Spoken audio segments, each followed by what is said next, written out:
Also coming out right now, we have The Boys that has been out. We've been following. You get into it about season three, but I started watching the show when it first came out. With season one, and have slowly seen it progress. And just starting in the early seasons, when was like the first moment you knew, like, oh, this show is this is a different animal than I've seen maybe ever, because I don't think there's been a show like The Boys that's had this take on superheroes. I think it was the first 5 minutes when A Train ran into his girlfriend. Yeah. I think that was when I was like, "Wait, what? The superhero is an asshole? This is interesting."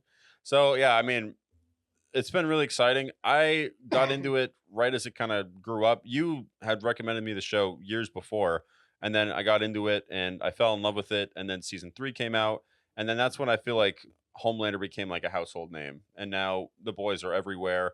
They have all these different sponsorships. They have a sponsorship with Call of Duty now, so they're everywhere. Homelander is in Mortal Kombat now.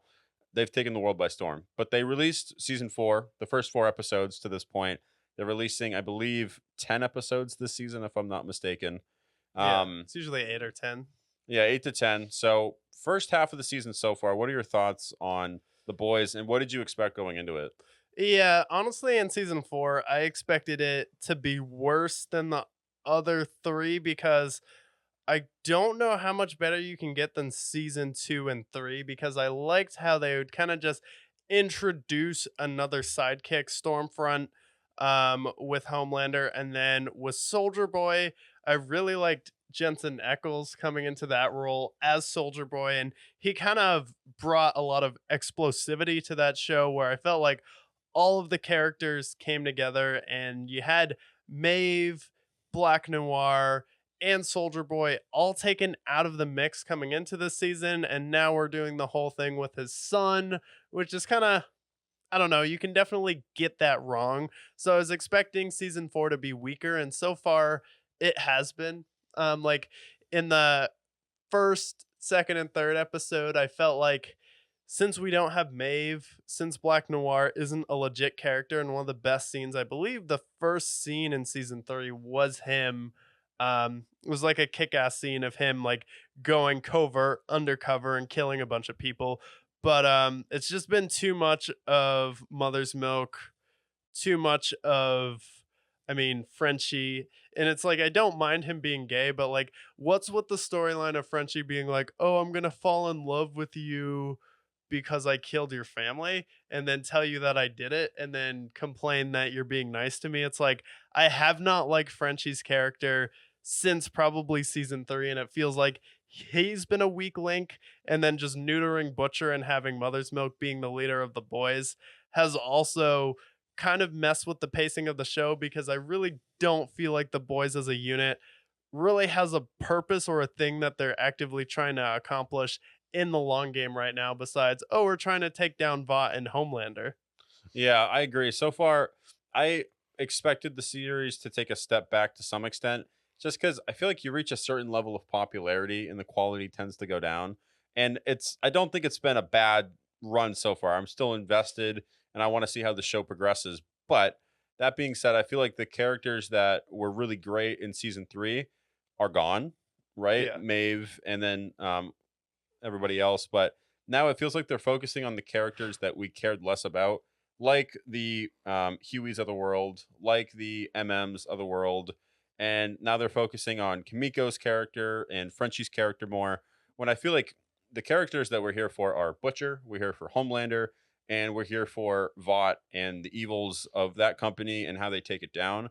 And it just feels like at this point so far, and obviously things can change, that's what they should be focusing on. A- Yeah. And episode 4 was the step in the right direction. Homelander going back to the lab, I think, was a great start, and I'm excited to see how it progresses. But so far, I just don't know what direction they're going to take so far. Yeah, and I feel like if Homelander wasn't in the season, it would be bad. Where I can't say the same thing about seasons 1 through 3, because I feel like the only time I'm excited is when Homelander is on the screen. Then when it's anyone else, I'm like kind of falling asleep, to be honest. Yeah, I'm kind of bored for most of it. I think the boys at this point, the that being like Huey and everybody else there, like they're just not likable anymore. And I feel like beginning of the series, maybe they could be more likable. But him being like the main leader of the boys now has been a complete failure.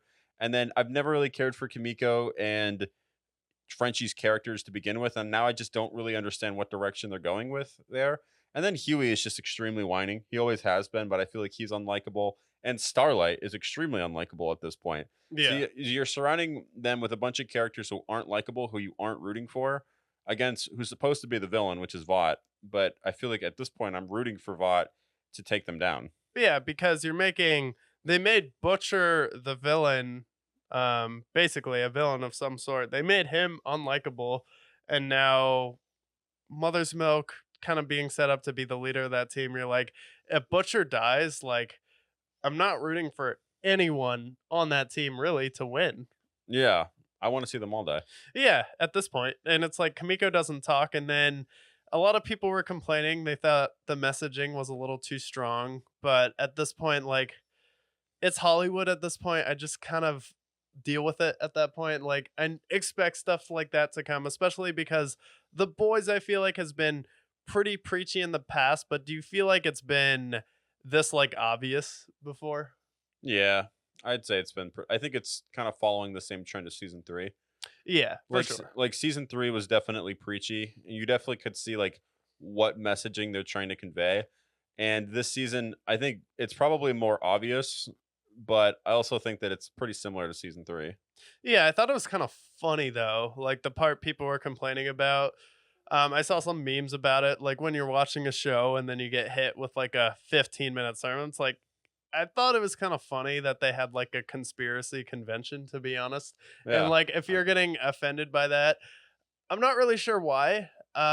Especially because like you expect this from The Boys because you know the messaging from The Boys is about stuff like this, and they tackle different social issues that the showrunner is passionate about. I just wish it was a little bit more clever, but I did think it was funny. And I do think though that Firecracker is not as good as someone like a Stormfront or a Soldier Boy. So they could do her character a little bit better, especially because like she's really not that powerful because she got beat up by a bunch of people who aren't superheroes. Yeah. I also feel like they haven't given her any depth either. No. Because so far it just seems like she's a ditzy conspiracy theorist bimbo character. And that was like why they brought her into the seven. But also like it doesn't feel like there's any depth beneath that, except for that she has beef with Starlight. So I don't really like how she's developed so far, but Do you like the smart girl? yeah, she's all right. But I also think she's a hard person to read. She's Yeah. actually a more interesting character to me Yeah. because it seems like she's part of it is her kind of. It feels like she's kind of plotting against Homelander and trying to have like a bit of a power struggle. So I just she's a hard character to read, which is why I like her so far. Yeah, especially like you have like the conflicting things with the Deep where she's like, I'm repulsed by you, but then stick the part with the lobotomy was wild. That was a hard thing to watch. Yeah, that was hard to watch. And then she ends up hanging out with the Deep. But I do like that the Deep is kind of getting his confidence in the season because I feel like he's honestly the funniest character in the show by accident. Yeah, I agree. Like the whole situation where he accidentally joins a cult in the earlier seasons, I felt like was funny. But I feel like season four, episode four, really picked it up where I've already understood it's not going to be as strong as the other seasons, but I feel like just that fourth episode with Homelander going back to the lab, it's like, that's what we want to see. Yeah, we want to see crazy Homelander. Yeah. It's like, please, do you know? He's like, why are you apologizing now? Like, you just said you were doing your job before. Yeah, that was haunting. I think that Anthony Starr is due for an Emmy at this point. Yeah, he has to. It's like, it's so unfortunate because it's like, if superheroes, it's automatically, oh, it's a superhero show. So obviously it shouldn't be eligible for any awards, but like, Homelander may be the best TV villain ever, arguably, at least Yeah. acting wise. Yeah, at least in the last 20 years, he's got to be in the conversation. So I think, depending on how the season progresses, I'm still excited to see the progression of it, but I do think it's going to be one of the weaker seasons. But we do know that next season will be the last. So it's going to build up from there. Yeah, a good 5 seasons, so hopefully they have a plan for that, but I'm glad that they at least have a target in sight. Because once you get past season 5, you're in a little bit of iffy territory. The only great show that could have benefited from another season or 2 would probably be Game of Thrones because it felt like the ending of that was rushed, but let us know what you think so far about The Boys here.